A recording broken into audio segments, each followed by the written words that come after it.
I just finished watching the new JonBenét documentary. I'm a forensic psychology student, and here are my thoughts. First and foremost, I don't think we will ever find out who killed JonBenét. I believe there's a lot of misuse of evidence, a lot of bias, and I believe there are a lot of facts that we will not probably ever know.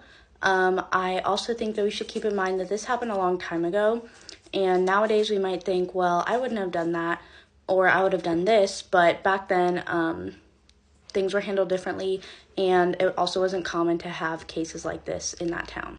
Now, even if you haven't had a murder in a year, I believe that you should know how to handle an investigation properly and investigate a crime scene properly. In no case should there have been the opportunity for all those people to walk in the house and for the father to find the body after they had already searched the house. I also don't believe that the parents did it. I believe that there was a lot of pressure from the public to solve this case, and this was the easy way out, and they ran with it, and I believe that that messed with the investigation a lot, and I believe that there's a lot of information that we probably will never know.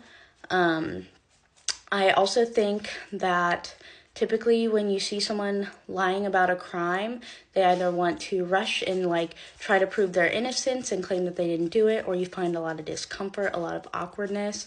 I didn't personally see that a lot with the parents. I did see a lot of concern. As far as the mother, I did see a lot of distress. During a lot of her interviews, she was heavily medicated, and that was obviously very clear in those interviews. And I personally just don't think that they had anything to do with it. Everyone has their own opinions.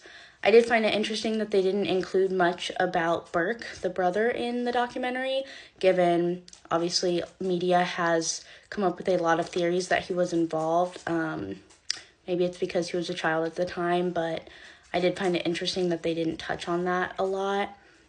I believe it was a man who killed her, given the essay and given the violent nature of the crime and the strength that was used to embed the cord that deep in her throat. I also believe that it was a crime of passion. She was a public figure, not public figure, but she was well known for her pageants, and she was portrayed in what we nowadays would call kind of a sexual nature.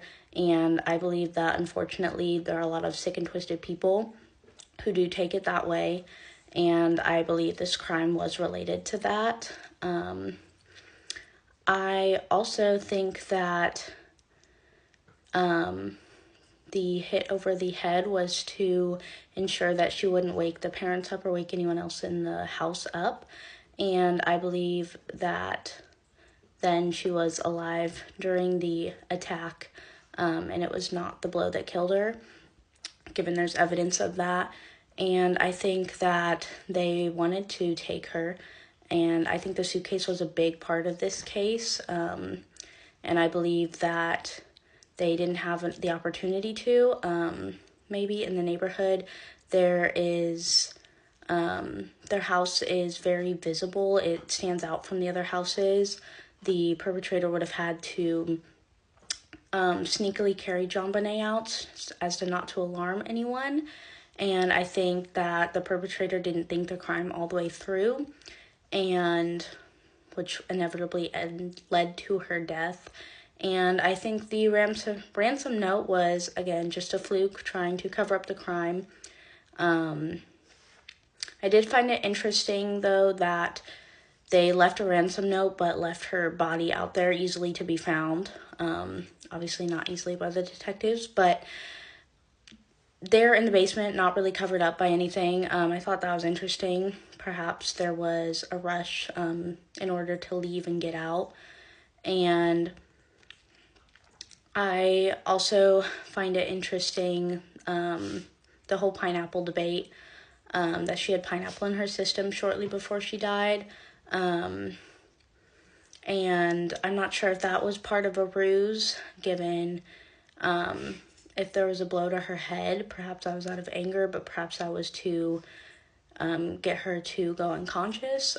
Obviously, we won't know what happened, but as far as the documentary goes, I like how it was laid out. I like the timeline of the events. I think it was interesting that they included the false confessions and the other suspects that they had, rather than just zeroing in on the family. I think that the DNA, I think they should test the other DNA or use the genealogy on Ancestry and other websites such as to find relatives. But again, I think the DNA has been tampered with. I think there's a lot of missing pieces. And I unfortunately don't think we will ever see the solving of this case. I still hope we do. Obviously, JonBenét was a beautiful little girl who did not deserve this, and I would like to see her case brought to justice, but those are my thoughts on the documentary.